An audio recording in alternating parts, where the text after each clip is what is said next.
The literature career spanning 6 decades, Ngũgĩ wa Thiong'o stands out as a proponent of African languages.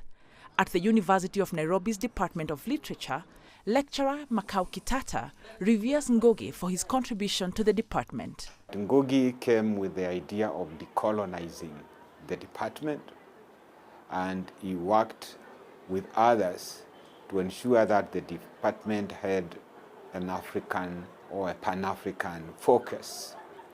And so he worked to create the Department of Literature, whose focus is first to appreciate the presence of literature in Kenya, then moving out to literature in Africa and the African diaspora. With at least 40 books under his belt, Ngũgĩ called out oppressive regimes.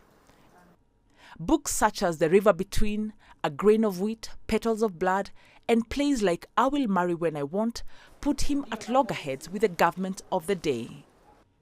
Under Kenya's first president, Jomo Kenyatta, Ngũgĩ was detained in 1977 for a year without trial after staging the popular play I Will Marry When I Want, which questioned Kenyatta's style of leadership.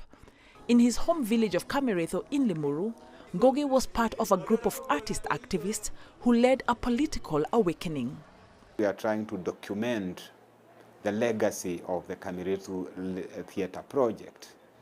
The work that we are doing is to give voices to forgotten participants. And Ngũgĩ makes it clear that he did not do it alone. He even makes it clear that he did not write Ngai Kadenda alone.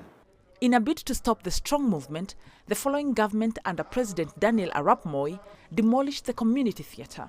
But some of the young men who attended the play sessions still remember those times.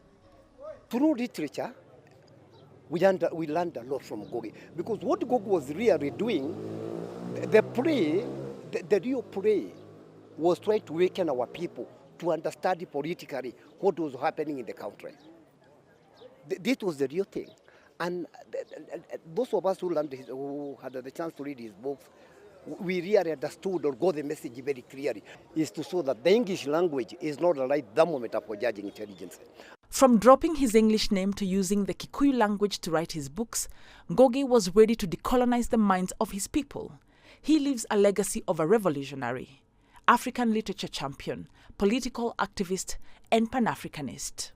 And while many people feel that Professor Ngũgĩ's death has left a huge void, others will hope that it befits the famous metaphor in his book, A Grain of Wheat, about a grain that dies but somehow returns to life to produce an abundant harvest. Wanja Mungai, CGTN, Nairobi, Kenya.